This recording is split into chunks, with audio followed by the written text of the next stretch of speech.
tycker att vi börjar nu. Och jag heter Lene Andersen. Jag är i Köpenhamn och är, kan man väl säga, initiativtagaren till Nordic Bildung Network. Vi har redan den här tankesmedjan Nordic Bildung i Köpenhamn. Vi hade ett European Bildung Network, European Bildung Day möte i Vilnius för 2 år sedan, eller 1,5 år sedan, där Ludvig och andra från Danmark och Norge tyckte att vi skulle ha ett nordiskt bildningsnätverk och inte bara ett europeiskt. And now I get a question for whether we could do this in English, and I think we should, because I hope that will work for everybody. About the network, just let me start by saying that we have in the working group and with the meeting that we had in Helsinki in June decided that so far the network is a project under Nordic Bildung. So you're not invited for the General Assembly and a seat on the board of a new association. You're here for for the content, and we'll take care of the practicalities, and maybe 2-3 years down the line when we have more people joining, we can decide whether we should have a new and separate organization. So that was the welcoming part and the opening part, and we're going to have 3 presentations today. I'm going to talk about why we're doing this and the future that we're facing, and why we need Bildung for that. And Lauri is going to talk about the year of Sivistys in Finland, and Kim is going to talk about our survey that we're producing right now, or researching for and designing. All right, so I'm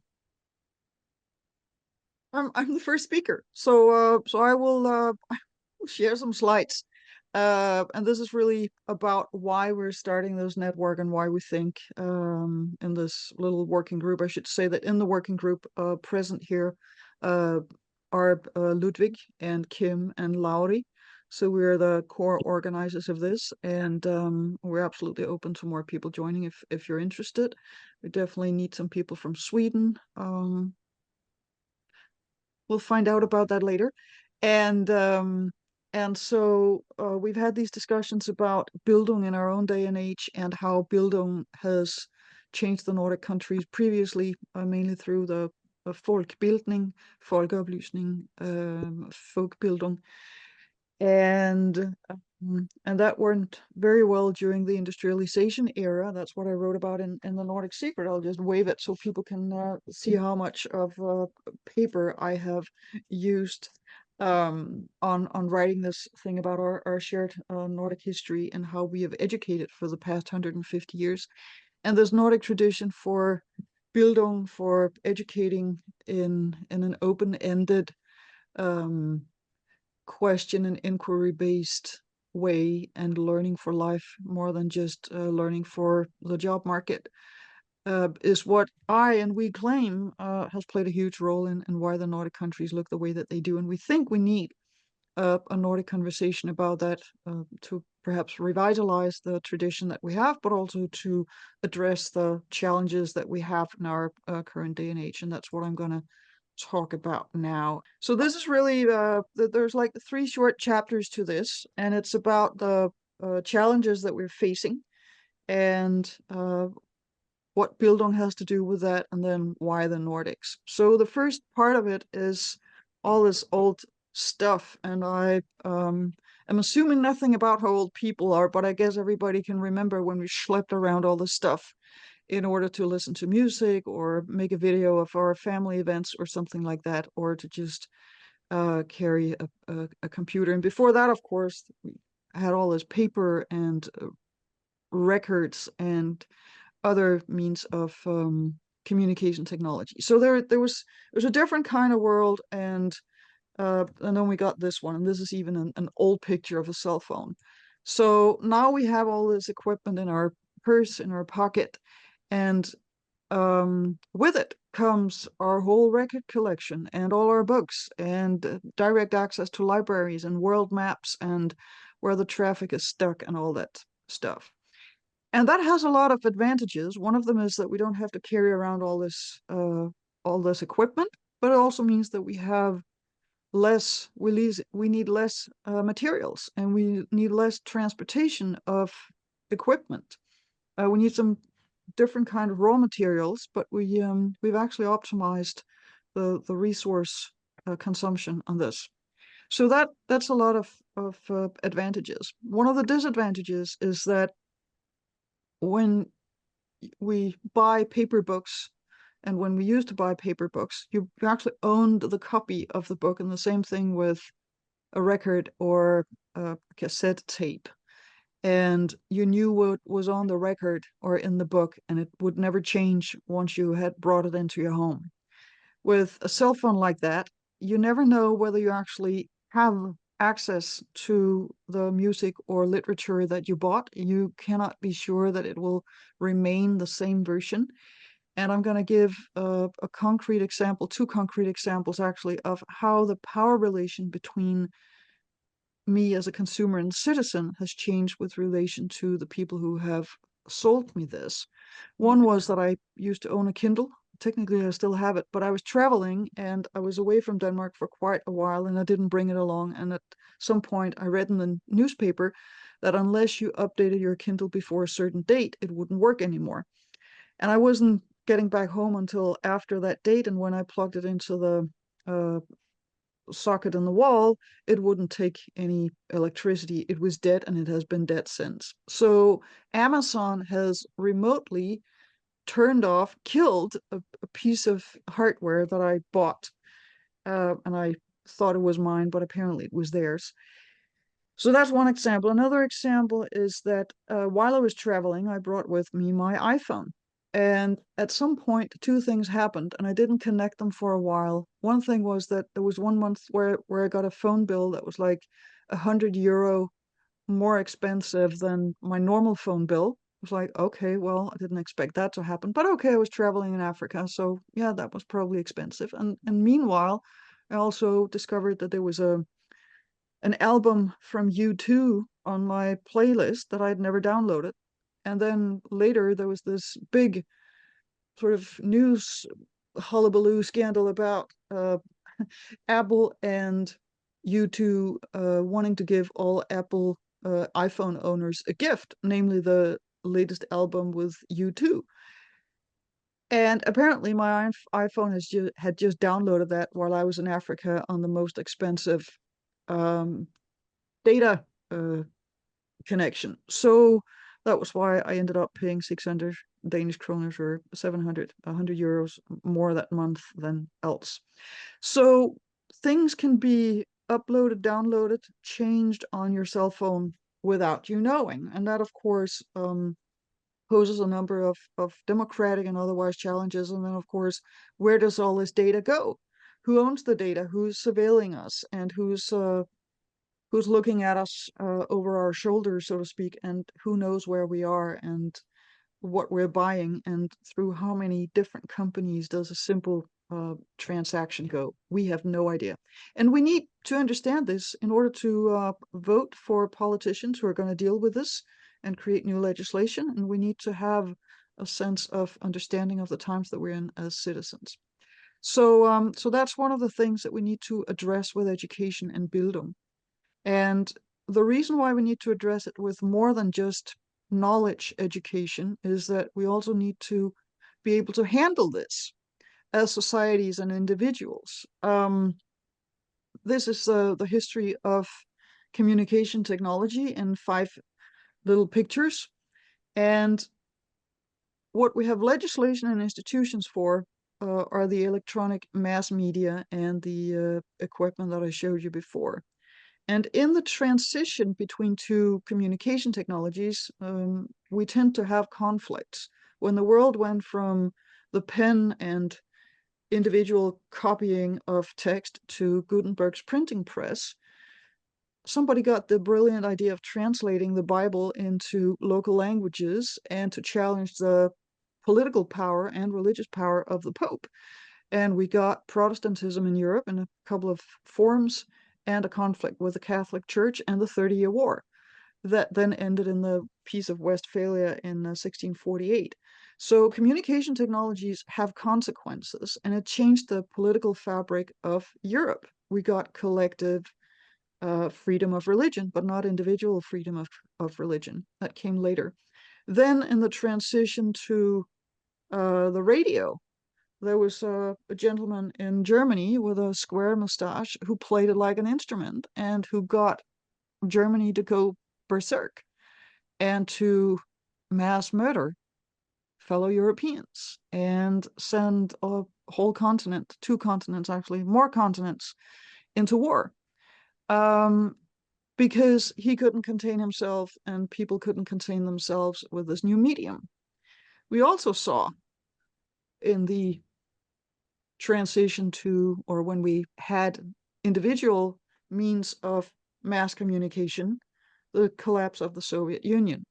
So there are all these opportunities in these new communication technologies, but the question is, what is going to happen in the transition that we're in right now with the current online communication opportunities with new technologies and with a global reach, and where we're seeing elections being manipulated by non-democratic states and a lot of misinformation, and we do not have institutions and legislation and the Bildung to handle this. So we need to deal with that.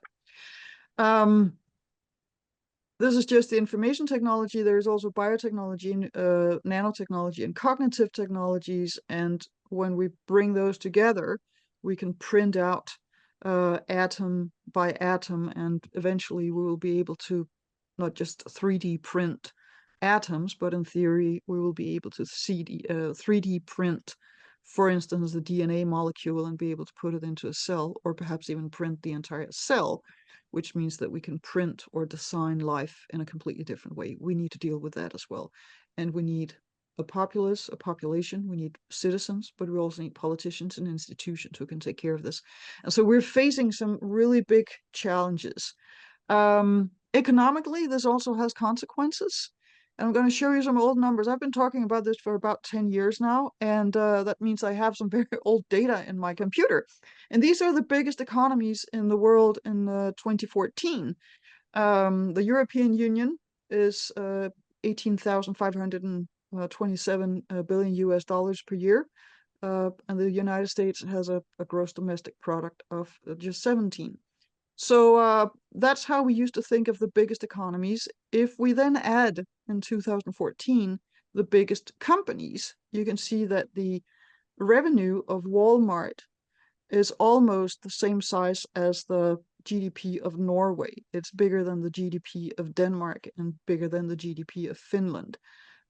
Sweden was still, I mean, I know you can't compare one-to-one revenues and gross domestic product, but it says something about economic power.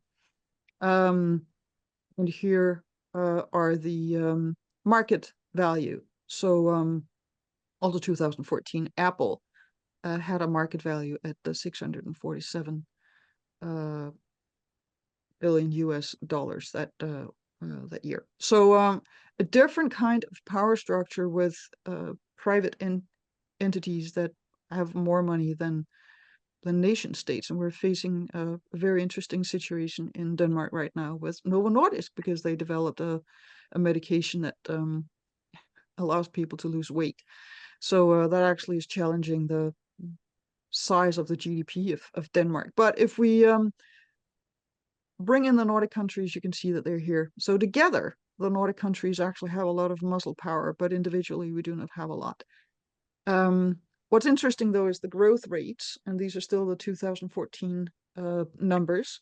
And you can see here that Apple had a growth rate of almost 31% per year, and that's the sort of gray exponential line there. And my prediction was that they would reach $1 trillion in 2021 or 22, and I think they did. So this is a completely different kind of economic development than the states have, and we need to deal with that.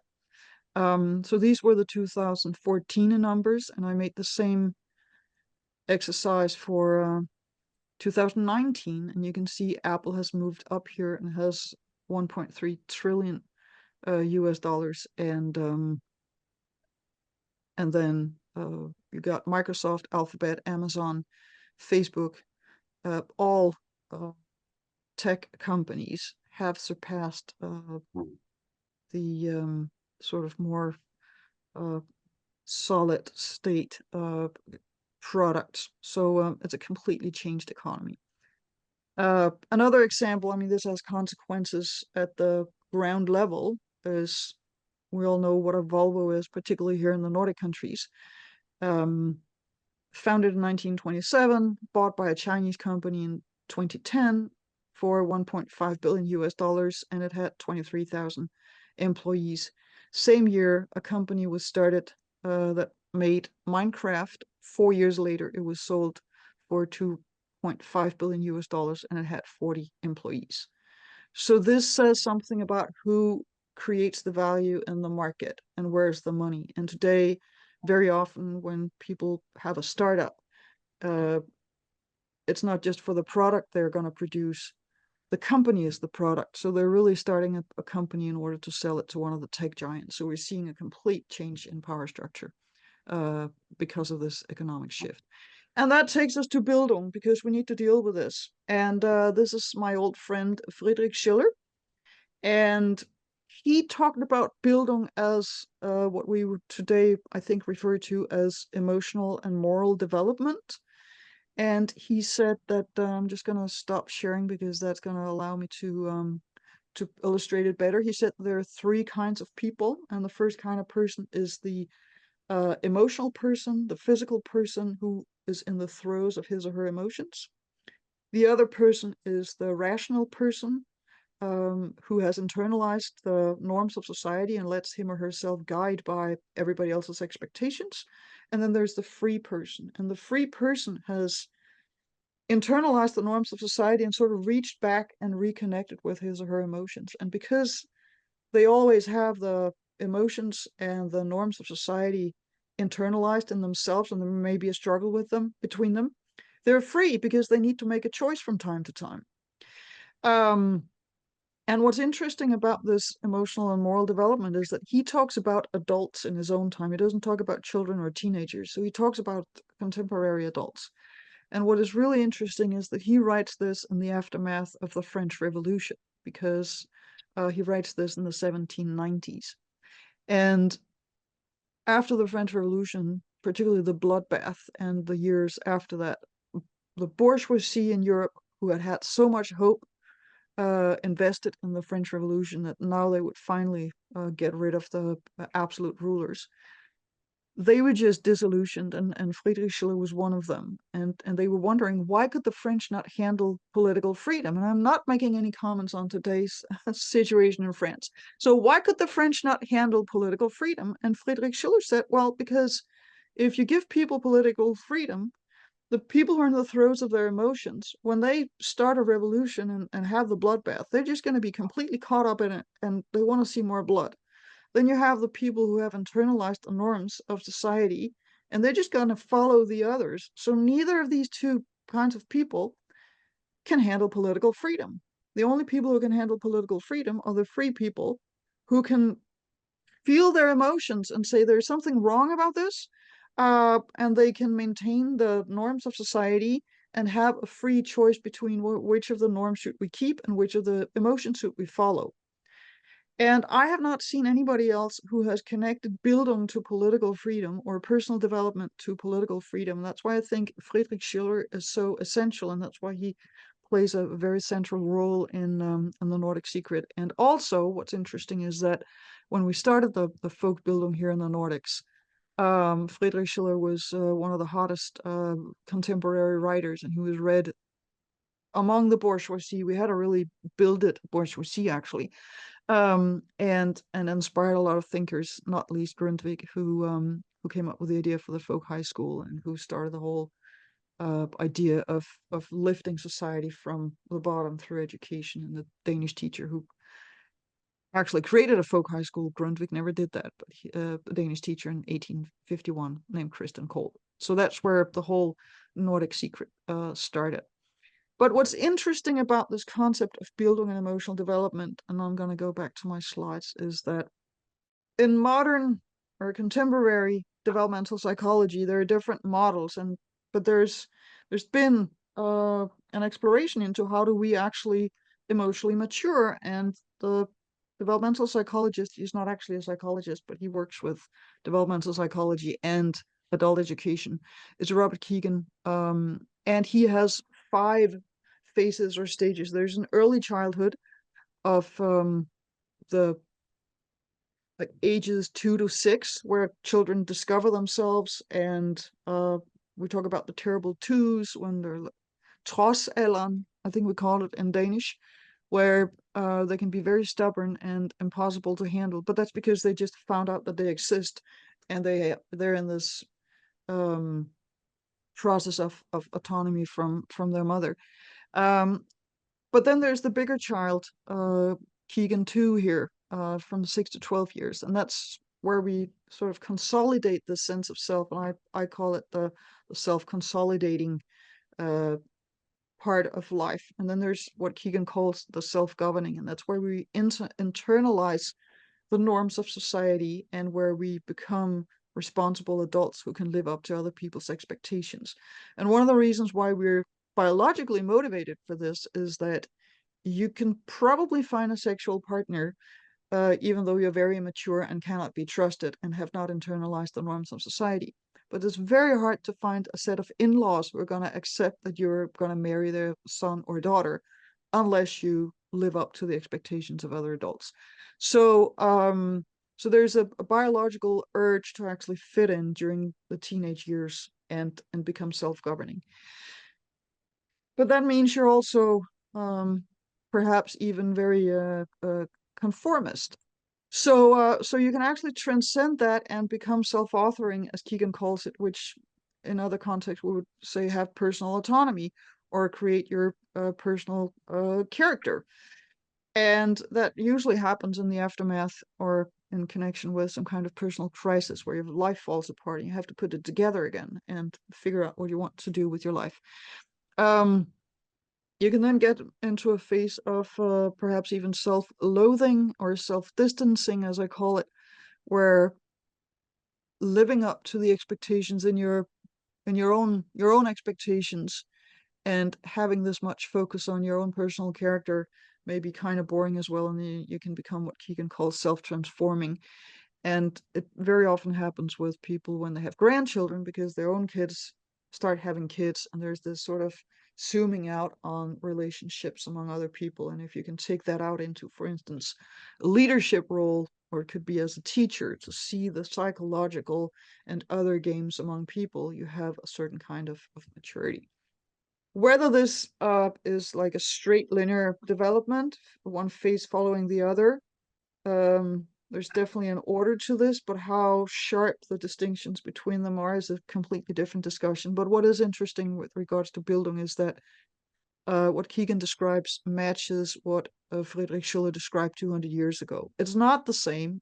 Bildung is much more complex. It has culture, it has heritage, it has poetry, it has a sense of belonging to and identifying with bigger groups. Developmental psychology does not look into that. There is also actually kind of in the free person, Friedrich Schiller also talks about you can have so much Bildung and you can be so much you, and you have internalized so much culture that you don't when things change around you, you're not affected by it. It doesn't get to you. You can handle it. And so there is this sense of I can transform with it and I'm not overwhelmed by it.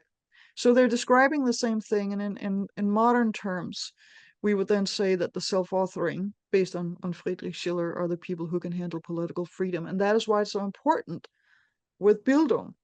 Even if we look at it from the point of view of modern developmental psychology, that if we're going to have stable societies and maintain democracy, as we're facing all of these changes that we're facing, it requires, first of all, of course, that people understand what's going on, that they understand the new technologies and what is happening, but it also requires that sense of emotional maturity and ability to connect to other people and to be a community organizer and take local responsibility. So it's very complex, and that's one of the reasons why Bildung is so important. And we've been very good at this in the Nordic countries. We have one of the highest rates of people self-organizing in associations and study circles and all that stuff. So we have a heritage here.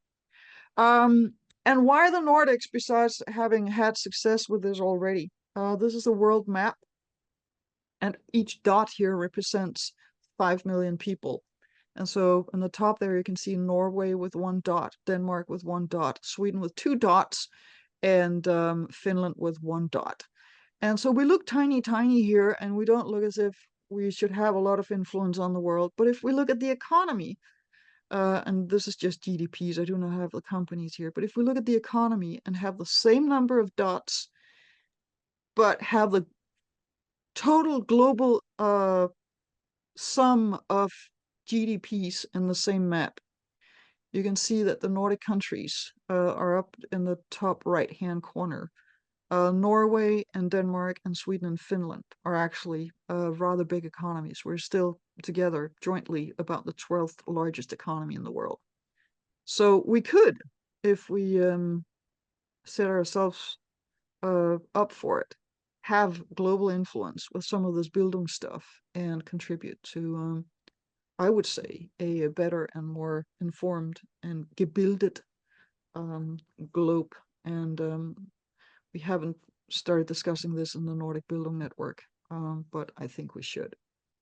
So those were my opening remarks for the Nordic Bildung network. And we got about 10 minutes for comments, I think, before we're going to let Lauri talk about the Sivistys year in Finland.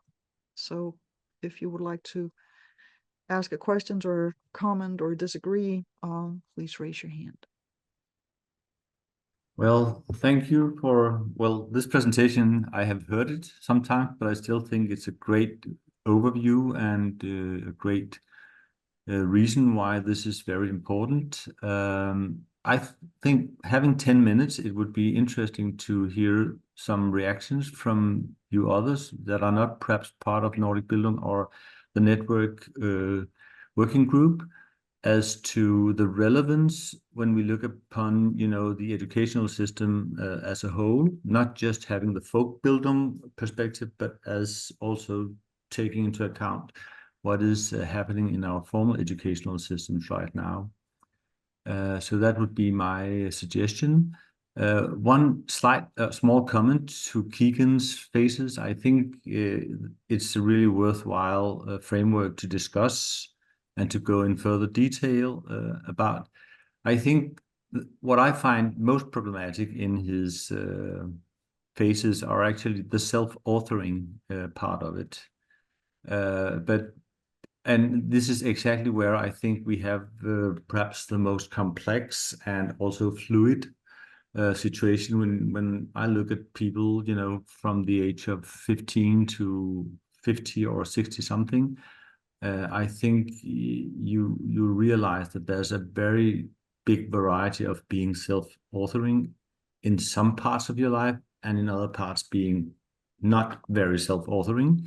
So as you also mentioned, Lene, this is very complex. It's also about aesthetics and culture. It's also about how do you handle changing contexts. But a very, I think, valuable introduction. Thank you. Thank you. Yeah, the reason why I think Keegan is so interesting in this context is because somebody actually said pretty much the same thing 200 years ago, and that is the foundation under the education system that we actually developed in the meantime. So I think with all the hesitations towards Keegan's model, I think it's still sort of cast an interesting light on the foundation of what we have. Björn, please. Thanks, Lene. You are always on solid ground when you are speaking, and I like your ideas about Schiller and also the Keegan model. I will say about Keegan that for me, he had been inspiration in this inner development goals in Agenda 2030 process, and I want to link it to sustainability. Sustainable development is a word that is used so much, and it's an inflation of it. But I think that We have in the Nordic countries something to do here in the field of Bildung. I've been active myself now in peace education, and I think it's a paradox that we in the Nordic countries that we have peaceful conditions in our countries, and we speak about NATO and these things, how to have a shelter. At the same time, we have really much mental illness among youth and also adults and older people. And there is a paradox, and I have been writing about this, some study materials about this paradox, because I think we are not living in a peaceful condition anymore in the Nordics. Something has happened with a peaceful, stable society, and we have to deal with this paradox.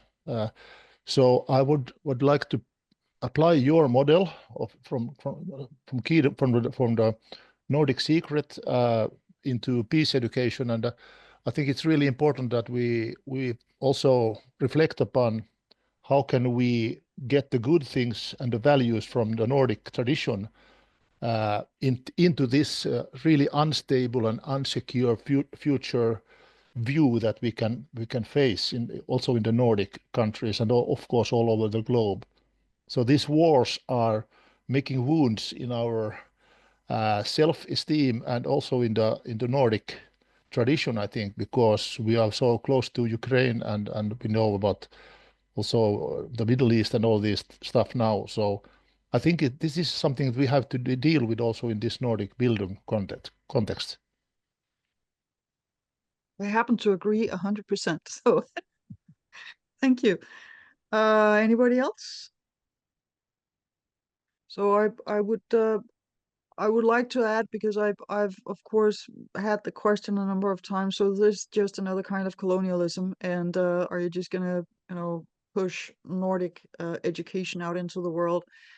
And my answer is, I think that it's a shared human trait that we are born curious and we love to expand our understanding of the world if it begins with our own needs for understanding more, and if we are actually curious about the thing that we're about to learn. So the big challenge, and I'm reading a very interesting Danish book about folk high school pedagogics, which is about how do you motivate people to want to learn. And I've had a discussion with Torben Rasmussen, who is the chairman of the Efterskole Association in Denmark, about how do you educate for people to wanting to be free? How do you motivate people to want freedom if they don't know that they can have it, and they fear the obligations and responsibilities that actually come with freedom?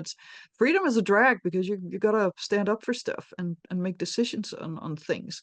In many respects, it's easier not to have the freedom, but we can't have the democracy if we don't have people who want freedom. So there is this, how do you make people want this freedom that we want to give them, because you can't force them to have it. It's a what do you call it, paradox. So there are some really interesting challenges in this Bildung and freedom, and also then the ability to engage in political life and maintain the freedoms. So there's Kim again. Yeah, if time allows it, I can just put the attention to this book, what it means to be Hold it human. next to your ear, then it will be in the Is same that better? distance, and it'll But be sharp. I have this filter on. But what it means to be human, I think, is a wonderful publication by Nordic Bildung, and Yep. it's here it is. Good, thank you. There it is. Because to me, at the core of Bildung is a view of the human being and the human kind of situation. And when you explore other cultures and philosophers and religions, you find out that at the core, it's the same basic underpinnings and values and principles that are, present everywhere in the world. This is really interesting. And I think it tells a story about how we have forgotten or how we have discarded the discussion about what it means to be human, because we've been kind of overridden and conditioned into this consumist society, this competitive society, all these other strategies that has in some way made discussion on what it means to be human obsolete or forgotten. But to me, it's really at the core of what we're trying to achieve, to get back to this discussion. What is actually a human being, and what is actually constituting a good life? Thank you, Kim. And I just want to say the subtitle on the book is Bildung Traditions from Around the Globe, Past, Present, and Future. So it's an excellent book, and I only wrote one chapter in it, so I can say that. There are 14 other writers. All right, thank you very much. I think we should let Lauri tell us about the Year of Sivistys. Do you need to show slides or anything? Yes, first of all, I would like to express my thanks to Lene, to you, and Ludwig and Kim for the very good and fruitful discussions we have had so far. And we have shared the importance for the Nordic collaboration in thinking about our societies. And also, I think it's a very relevant question: what has happened to our societies, especially in our countries, as we see that Nordic countries are the most successful ones compared to others in the world, but there are kind of risks and changes in our societies which need to be tackled.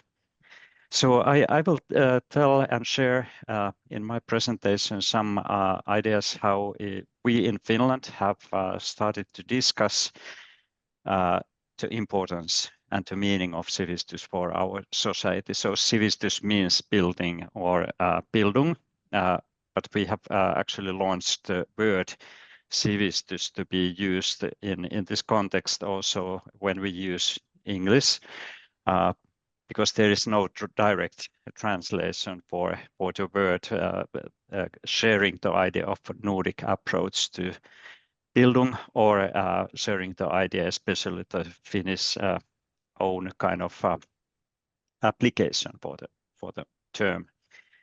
So the presentation is about the year of Sivistys, but at the same time I would like to say some ideas of how Sivistys and the meaning has been seen during this year, and what kind of intermediate results we have gained so far. And maybe this could be a kind of base to think about what kind of forums and actions we could have in the future through our network in our countries. So first of all, shortly about the background. Actually, in 2021, when we made the initiative to our Ministry of Education and Culture, one of the questions was how we could kind of recover from COVID, because COVID was the issue in our society, and we need to kind of recover it and bring some new ideas for the citizens to be discussed, especially from the perspective of future. What will be our future? But on those days, we didn't know that after a couple of months, the world would change and Europe would change because of Russia attacking to Ukraine. And at the same time, we have seen in Europe and elsewhere in the world the crisis of democracy, the crisis of economy, the market turmoil, and so on. So the turbulent world around us has actually shown that the decision to start a theme year or a year of Sivistys has been a very good decision, because we in many of the discussions during the year, it has been seen that it's very important to understand how how our society has been able to become one of the most successful one in the world, one of the happiest country in the world, and in the rankings of sustainable development, Finland is at the moment at the #1. So we have reached a lot so far, and Sivistys has been one of the roots. But if we don't defend it, then we may face the same risk which are around us. So there is a very much a kind of idea that this year, of course, at the same time, it's the year of the anniversary, 150 years anniversary of our foundation, which is the oldest one to protect and develop Sivistys in Finland.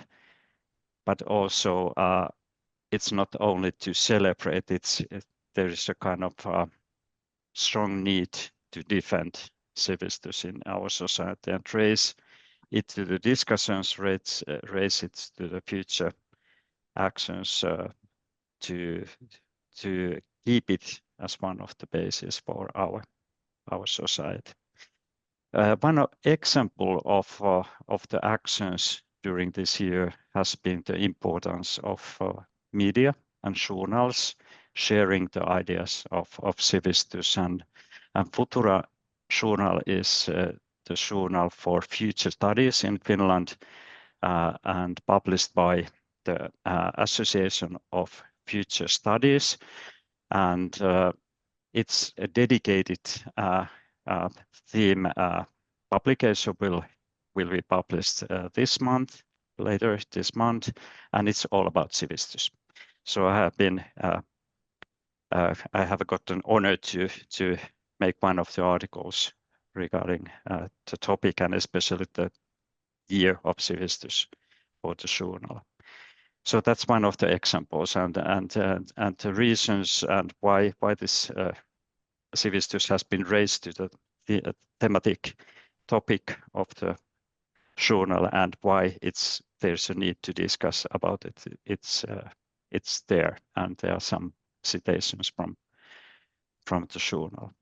So also Sivistys has been seen one of the kind of concepts in our society which is dynamic of its nature, as it's elsewhere in our societies in Nordic countries, and then as it's dynamic, then it's always kind of able to be redefined for the certain period of time.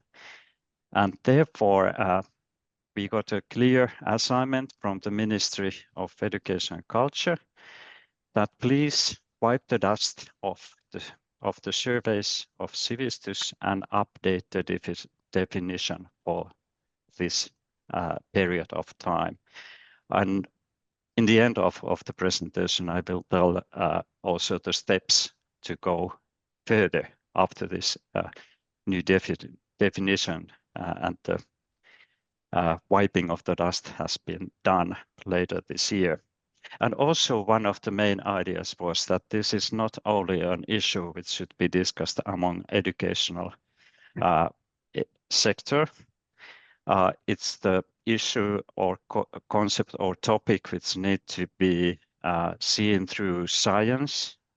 Of course, science is the base for the society of Sivistys, arts and culture, even sports and athletics, which is one of the kind of areas for our Ministry of Education and Culture also. And there is a very strong value base for individual learning and in individuals in society, and how sports and exercises, how important it's for the human. It's not only to be in good fit, but also to have a kind of societal aspect of this sector also. Libraries, museums, youth actions, and even businesses and working life. These all sectors have been involved and invited to join. As I said, our foundation celebrates its 150 years anniversary, and therefore it was also quite natural for us to make this initiative and discuss this initiative with the ministry. Even though the foundation is independent and non-political, during the period of 150 years, we have always had a very good connections to ministries and also politicians. And we always try to have a kind of parliamentary connection. So not only the parties which are in the government on the certain period of time, but all the parties need to be involved in the Sivistys discussion. And therefore, we are quite happy that our former president of Finland, Ms. Tarja Halonen, is today the council chair. Mr. Olli-Pekka Heinonen, the former minister of education, is the vice president for the council. Member of European Parliament, Ms. Sirpa Pietikäinen, is the chair of our anniversary committee. And also from the Green Party, Mr. Pekka Sauri is the chair of our board. So this is gives the idea of how we try to get involved also politicians and former politicians who have very wide networks in the society in order to ensure that also decision makers understand the importance of the development of the society from the point of view of Sivistys. For the year of Sivistys, we are really happy that we have two patrons. Ms. Tarja Halonen, the president, is one of the patrons, and she is already 80 years old. And she said that, please, I don't want to be alone patron, invite young people also in order to have the wide range of the society involved in the year. So Finnish National Youth Council, which actually is an umbrella organization of youth associations, is the second patron. And that has been a very good opportunity for us to invite also those associations for youth to join, and also youth citizens, young citizens, to join the year. And how this year has been then kind of built or constructed.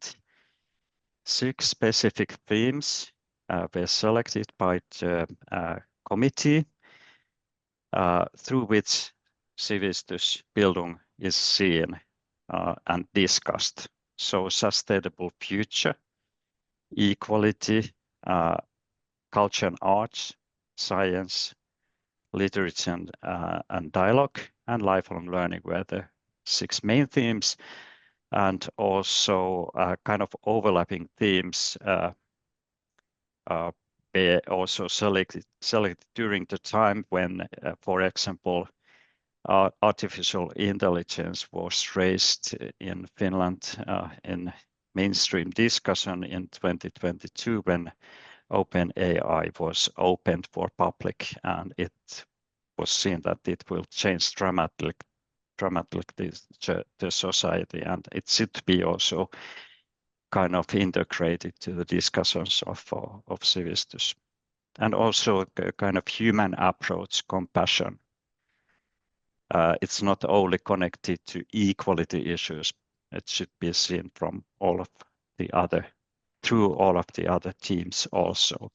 So we have run this year so that everyone who had liked to join the year and provide events during this year, they have chosen specific terms through which they also will report what kind of results have been gained through the several ways to organize the events. So I will provide you with some examples also what kind of events there have been. And also one of our actions in our foundation has been to organize a tour of our science center in Finland. In Helsinki, we have a kind of permanent exhibition of Sivistys and learning, and the science center is called Soppi. Soppi is Finnish word, and it's a kind of cozy little place for having discussions or having leisure time with each other. So this science center, or one of the modules of it, has gone through Finland, and at the moment it's in Western Finland, and it's now moving in November to Lapland, and then in 2 cities in Lapland will be the last part of the tour. So that kind of actions what have been provided by us, but also mainly together with selected partners. Last autumn we started the year a bit before 2024, so late 23, together with our national broadcasting company, Yleisradio. We organized a future event, Aurora, in Lapland, and it was also actually broadcasted directly in the television, and also today all the discussions can be followed in the digital form. So this was one of the first parts to start the year, and also to approach the meaning of Sivistys and the importance of the Sivistys. And with another big media broadcasting company, MTV, we organized this year during summer. There are actually several events, and also the theme of the social discussion forum Suomi Arena was also Sivistys this year. This is an annual event where politicians and decision makers and also citizens get together and also share and follow the discussion on specific themes. And we have been very happy on the results also of these discussions, and many partners and also Björn's association was there organizing events and discussions on Sivistys. So I will go quite fast through a couple of examples of the theme year. There's one picture from the University of Åbo, Turku, where Soppi exhibition was there, and this has been quite popular among the students to go there by themselves or with groups, and also from primary schools, groups have been visited the exhibition and also have been able to learn up, for example, the history of Finnish society and its connection to Sivistys, and how Sivistys also has been redefined during the different decades during this 150 years. One example here is a future workshop, which was targeted to young citizens in southeast Finland, and the young citizens were actually kind of discussing the future of the society with each other and shared the ideas in this event. Also in abroad, there have been many Finnish associations which have organized events also in different countries. For example, this picture is from Germany, literature seminar for the local Finns, and it was also one part of one of the events of this year. And also quite many events have been targeted to teachers. So this picture is from the teachers of Finland schools, which are schools to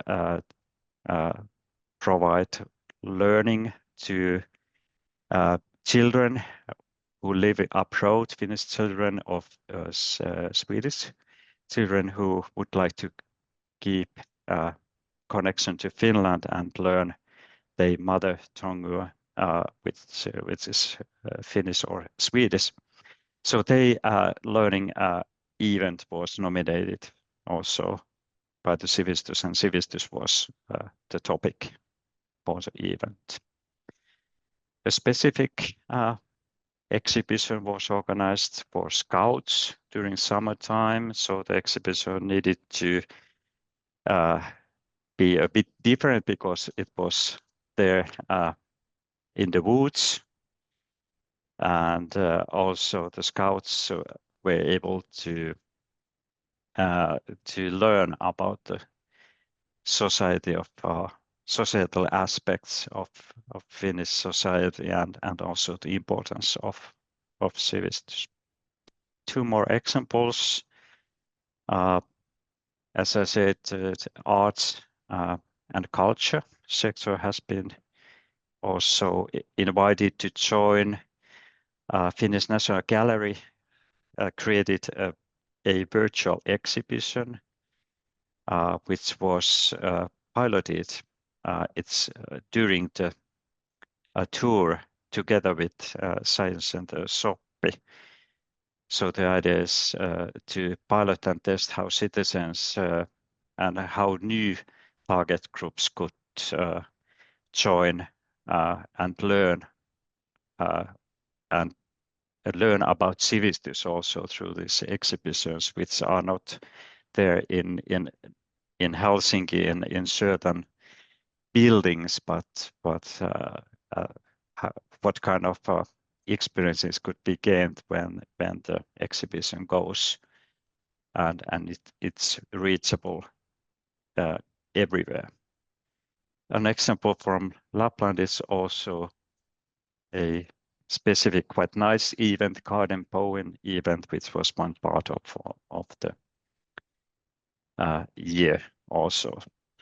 And this example is from our visitor book when the Soppi Science Center visited the city of Joensuu in eastern Finland, and we were quite happy that there are also international visitors who have been kind of getting to know and learn more about Finnish society and especially the Sivistys aspect of it.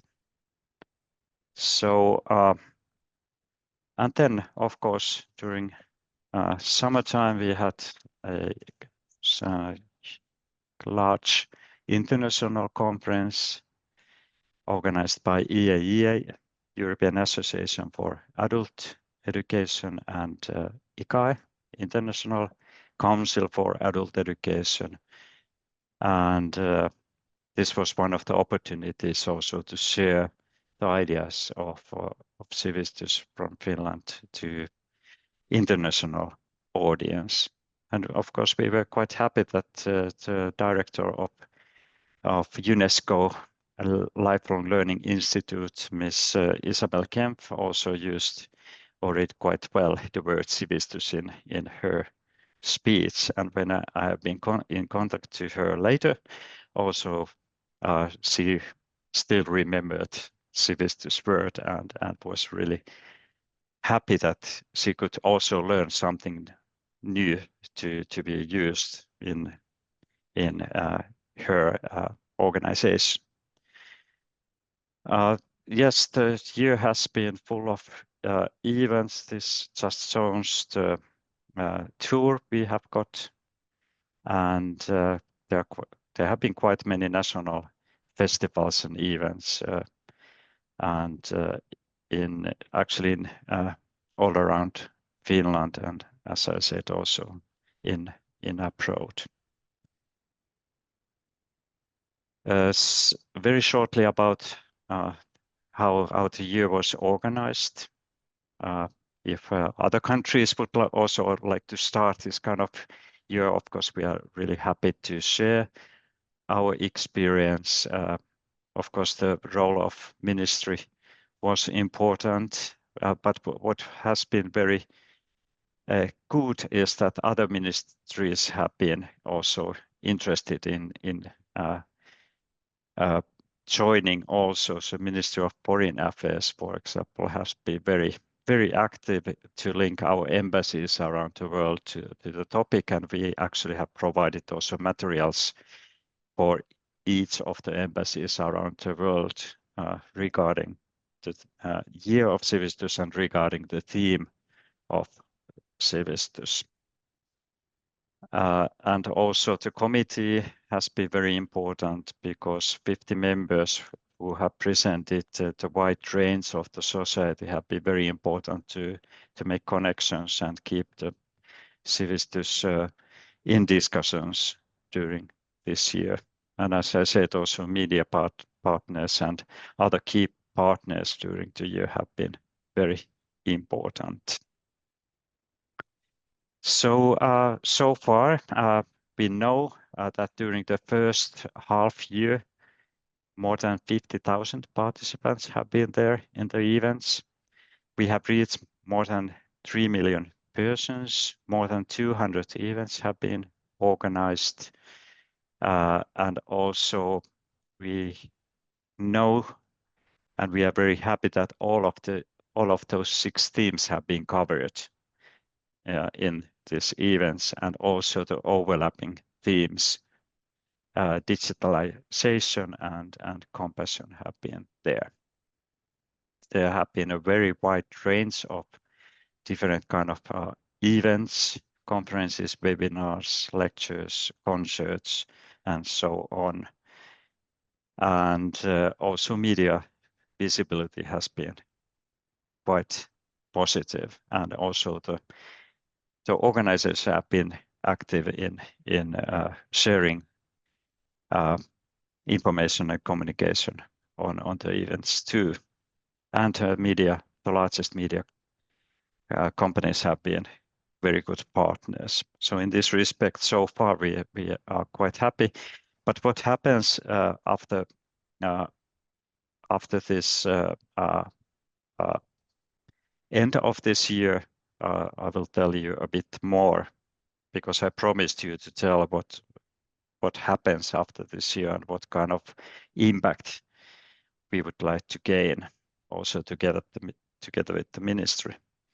But some aspects, what we know, what has been raised from the results is that Sivistys is seen and considered as a diverse and multifaceted concept. Sometimes it has been seen a quite difficult concept also because of this diversity and multifaceted nature of the concept. But what we have learned also during the year is that whenever we start the discussions, a very good starting point is to start by thinking the idea, if we don't have Sivistys, what do we miss? What do we have? Or do we have anything? So that's something we have learned during the year. And this has been very good starting point for discussing with the citizens, also starting the concept from the other side and thinking about what happens and what could happen to our society if we don't have Sivistys there. So yes, about the next steps. Currently, actually, there's a quite large campaign for the citizens because we have started a web brainstorming. Also, we invite all the citizens to share their ideas and discuss together about Sivistys, and this campaign covers at the moment the largest and medium-sized cities in Finland and public transport. And that, for example, Helsinki, we were really happy that the public transportation company was willing to make the campaign as a pro bono base, and also elsewhere in Finland, the organizations have been very keen on bringing this kind of campaign to their transportation means. All the events need to are committed to report the results, and we have a kind of analysis, content analysis process, which is done by a research company, and they will prepare the final report for us in early next year, and this report will be then published in the seminar in March, and the seminar is organized by with the ministry also. And then actually we have got already a new assignment.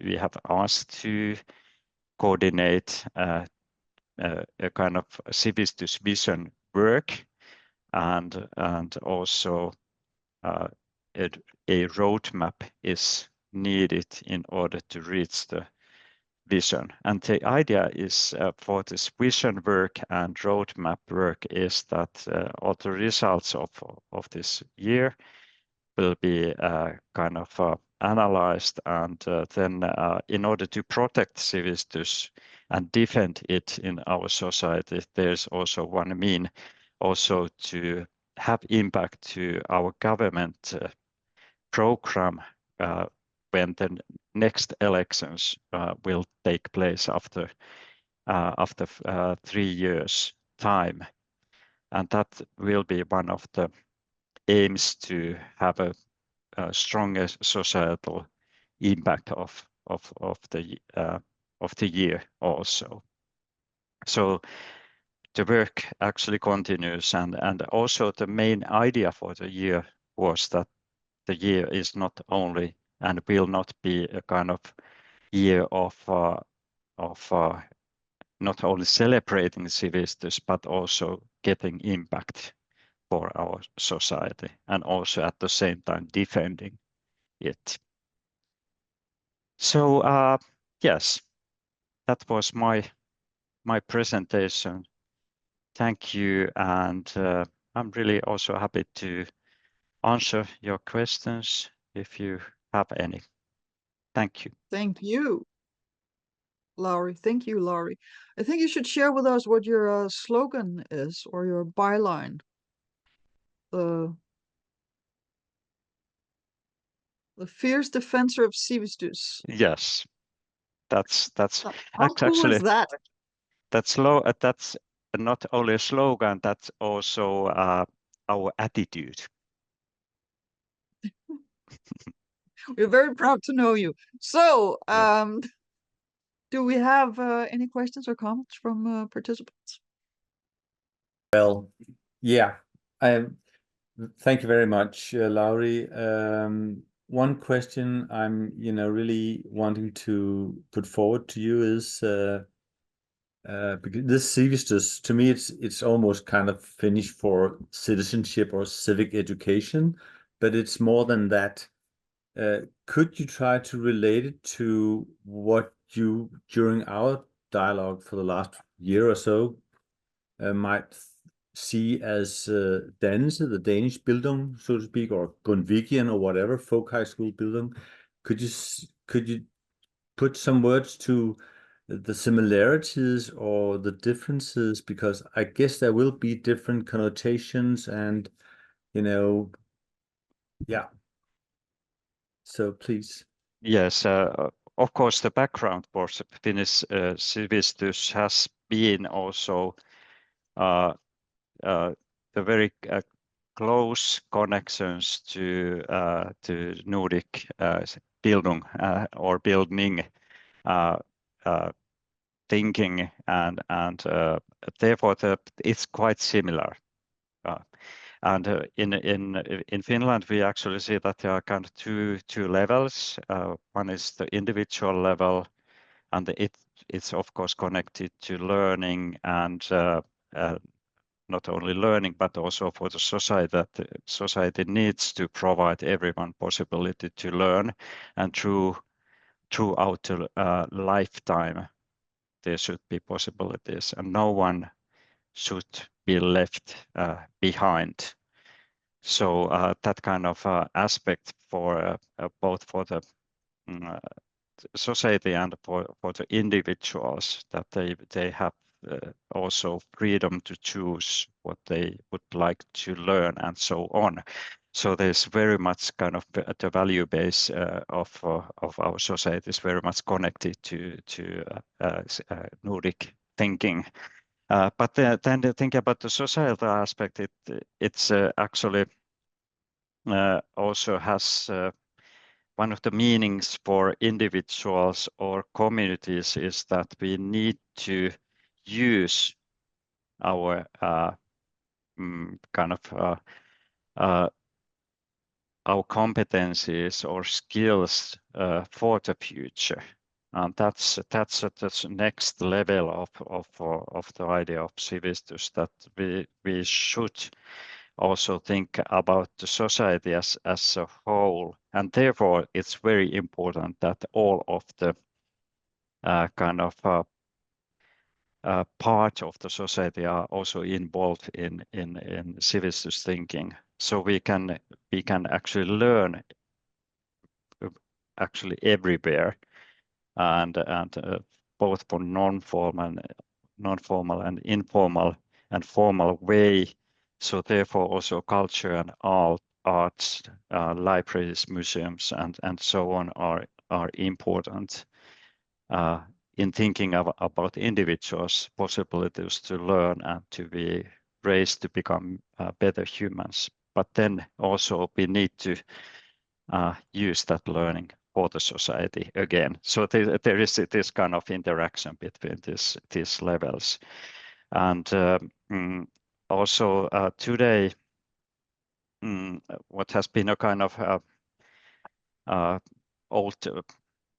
old-fashioned way to think about Sivistys, that it's the only kind of knowledge or skills you have, and you are civilized when you have gone through the whole education system, and that's one of the kind of issues on which we need to do, and we have also used this year to kind of not only to wipe the dust, but also to unlearn from the thinking that Sivistys is something kind of elitists or only reserved to some part of the society. And in this respect also there are many connections to Nordic thinking. And in a way, our liberal adult education and also folk schools and this sector is a very strong kind of core of the Sivistys thinking. And it has been very important in Finland when about 100 years ago, when the sector was started and raised, it really it was the powerful tool to bring everyone to the society of Sivistys. And still, I think Björn could also underline this, that this sector is very important, but there is a lot to do with, for example, with the decision makers for them to understand how important this sector is, because as you know, in all of our countries, savings and this economic aspect is very, very strongly in political discourse. And there is a fear that we lose something if the cuts affect strongly to this sector especially. What has become an important phenomenon also during this year that Sivistys belongs to everyone, not only adults or senior citizens, but also citizens of all ages. And we have been very happy that there have been many kind of actions which have targeted to children in primary school or even younger children through cultural issues or events, arts, literature, and so on. So it's a wide, diverse concept which has a very strong core, I would say. So hopefully I was able to share the Finnish point of view. And also maybe to add that Sivistys is also in our foundation kind of defined as an kind of aspect which is there every day. It's something which should be there all the time, and that's something we need to promote also. That Sivistys is something that you just buy from your shop and then you take it and use it and then you leave it. But it's something which is in our minds and in our hearts. Cool. Thank you. Ludwig has a comment or a question. 1 kilo of Sivistys, please. You go to the shop and buy. Now, I was reflecting about these festive years. I think that it seems like the Sivistys year has managed to focus on content in a quite good way. Because in 2022 in Norway, we had a more superficial thing called frivillighetens år. Frivillig as voluntarily, which made it more superficial and in a way even more including, maybe. I'm just sharing a link that you can check afterwards. We ended up with a museum. Okay. Yeah. It's just this, but this is more organizations for the sake of having many organizations, and the Norwegian way of dealing with the free society is more focused on activities and communities. The learning aspect is slightly more in the back seat. It is not actually that, because there is a lot of learning going on, but we do not talk about it enough in Norway. I'm originally Swedish, so I do follow the tragedy of the Swedish folkbildning, and we have some Swedes still joining us, and maybe it would be a desperate measure to have a folkbildningens år in Sweden now, when facing all these difficulties and trying to find the real value that is swept under the carpet by the stupid discussions going on in Swedish politics. Well, whatever. That's my 2 cents. 5 cents, 2 cents. Yeah, but I would like to actually also highlight that, of course, we knew already in 21, 22, 23 that also cuts and savings might come, and 23 we already knew that some cuts will affect to the sector of liberal adult education. But then we decided especially to raise the content to be the focus in order to kind of provide also the decision makers the idea how important aspect Sivistys is in the society. So of course this year is the year of advocacy to decision makers also. So we have seen the specific members of parliament who are there making decisions on education and also this kind of discussions we have had, and step by step they have also learned to know that there is this year of Sivistys. It has been a kind of long process which started already last autumn, and we have individually also met ministers and this is and members of parliament in order to kind of keep continuous contact for them to remember that this Sivistys is one of the base of our society and it needs to be protected. And of course, we have not been alone because all of the event organizations, quite many of them also make this advocacy work.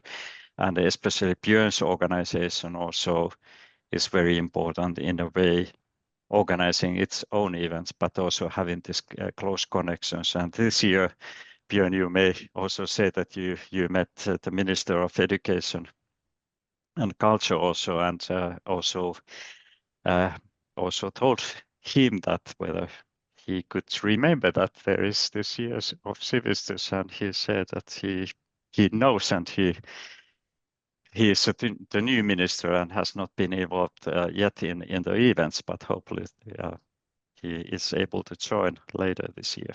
But anyway, yeah, this just to So, know about that.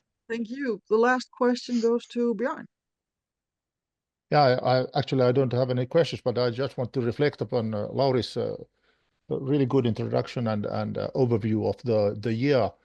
That I think that this kind of thematic year, it could be a way of also working internationally. Of course, we have different traditions and local profiles, and that's really good. I think that the strength in the Finnish theme year is that it's really on the ground. It's not up there.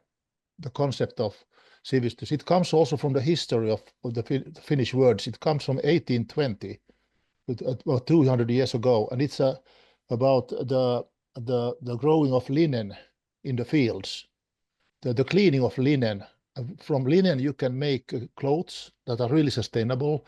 So it's kind of an ecological product, and it's the cleaning process that is a part of the Finnish Bildung concept, which means well, that you have to maybe clean yourself, clean your soul, clean your mind, maybe follow the Lord or somebody, the religious authority. But at that time, at least in the 19th century, it was like that. But it's also really important that this Sivistys also comes from the Latin word cives, which means citizen. So you can also have a tradition from that. But it's really a unique concept of Bildung, this Finnish one. That's why we are proud to use it as even internationally. But I would say that what we could think about also in the Nordics now, what could we do? Could we make some kind of a process where we could also raise the Nordic Bildung the same way and make different things in our countries and also have a kind of a not a heavy administration, but even we just like in KVS Foundation, where I am, by the way, I'm also one of the persons there in the board, not in the board, but in this other group who are in our council. Yeah, the council, yes. So I think that we could, with a light administration, we could still use the power of the network in the other Nordic countries. And I think especially Sweden, where we also had cuts, that we should not be passive, just watching the cuts and watching the going down of resources to Bildung activities. Even in the scarce times when you have less money, I think you become more creative. If you have too much money, you become lazy. So this fosters creativity, and then I think we could take some good example of the Finnish year and maybe mainstream it in a way, the Nordic way, and also by that we also strengthen this Nordic secret, I think. So it shouldn't be so secret. It should actually be out there. Yeah, that the one we are. we are uncovering the secrets and speak about relevant things. And also what is the Finnish word Sivistys, which is really the common everyday Bildung that we can face every day. I think this is really, that was AI, by the way, that came out with that word. You know that in the strategy of KVS, it was AI who invented this Sivistys, this day-to-day Sivistys, which is really thought-provoking. It's incredible, actually.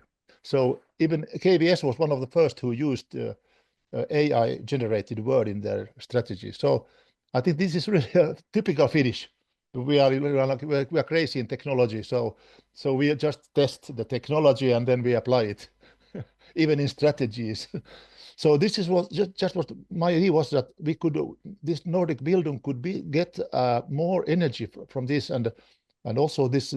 I think we have wonderful networks already, but we can also see that the broadcasting companies could be some resource, maybe also in the Nordic countries, and we could make some things together in this sense. So I'm really inspired of Lauri's speech, and I hope that you get inspired too, just to think forward how to use this good experience and then do it the Nordic way.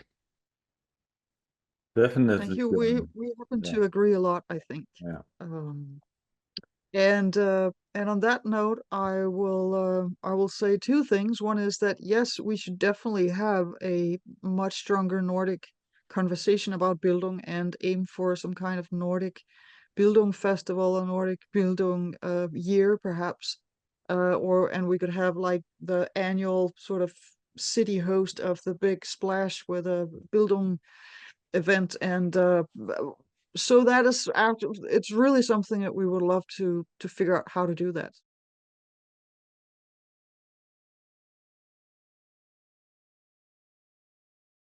So, since nobody is fighting over getting to the microphone and asking a question, I think I would like to thank Lauri for joining and doing his presentation, and Kim for his presentation, and everybody for joining. Björn also with your insights, and Ludwig is still here, so and so is the rest of you. So before we end, I will just say that we have, of course, the What It Means to Be Human book here available in any bookstore online, basically, and it has a global perspective on Bildung. And then we published one in Nordic Bildung called Bildung Keep Growing, which is an attempt at introducing Bildung in a rather concrete way for people who are not familiar with the concept, without making the definition so concrete that you might end up with spreadsheet people figuring out how they can measure it, because that would mess up the whole thing. There is also a publication that we contributed to that the EAA produced as part of an Erasmus Plus project called What is Bildung, and we will link to that in some of our later emails and online. And in November, we have another online event on the 28th with a Danish former gang member who has spent time in jail because of his crime, of course. His name is Jakub Ali. He's also a Muslim, and he's now a public intellectual in Denmark, writing about the importance of Bildung. He actually had an opinion piece in one of the big Danish newspapers about a month ago about Grundtvig and Bildung, and how this is the answer to dealing with the the gangs and young people who don't know what to do with their life. So we're looking very much forward to that. It will start 1 hour later, so it's 4 to 6 o'clock Central European time on November 28th. And on the 9th of January, we have a debate between 3 former ministers of education from Finland, Denmark, and Sweden. And you can see the program online. So we're looking very much forward to that. And then we're going to have in February an event about the status and development of the teachers' situations and unions in Denmark and Sweden, because they're kind of opposite in some very interesting ways. And then we're going to have our big, nice conference at the Kungälv Nordiska Folkhögskolan i Kungälv 6th through 7th of March. And you can find it all online. And somebody asked here, are we going to do the survey in all 5 Nordic countries? And Kim replied, yes, in all 8 of them. So yes, we do hope to get across all of the Nordics through all the age groups. And part of the purpose of doing the survey is to find out, are there country by country regional differences? Are there differences? Of course, kindergarten teachers and university professors are probably looking at Bildung from a different point of view, but might there be, what are the patterns in how people understand Bildung, how important they think it is, and what how much time they think to have to deal with it. So those were the words, and thank you so much for joining, and looking very much forward to seeing you next time. Hope you will share this with all your Bildung friends. Thank you. Thanks, Lene, and all the colleagues, and have a good week, and looking forward to meet you again.